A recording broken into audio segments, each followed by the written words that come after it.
Hey guys, just before we get into this video, I want to tell you all to please read the description of this video. Nonetheless, let's get started. On Discord, there are a huge variety of bots.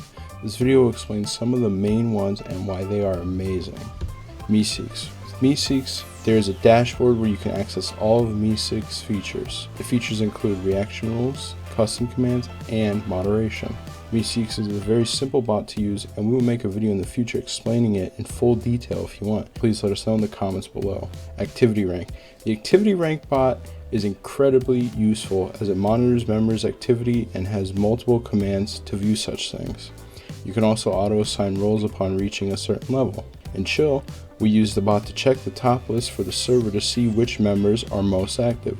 We really recommend this amazing bot. Dino. Dino is an amazing bot for moderation, roles, and autoresponders. In Chill Ads, we use the autoresponder feature to respond every time someone posts an advertisement. Donate Bot. The Donate Bot is amazing for collecting donations on your server. It uses PayPal and is very secure. In Chill Ads, we collect money from the paid advertisements. Invite Manager. Invite Manager is really good as it can keep track of who has invited who, which can be useful for invite competitions and invite rewards. ModMail. ModMail is an easy way for members to contact the whole staff team. It's very easy to set up and needed on all public servers. That's the end of the video. Thank you so much for watching. The links to all the bots are in the description as well as the audio used in this video. Please like, subscribe, and comment down below any future video ideas. We hope this video helped your server. If it did, tell us in the comment section below.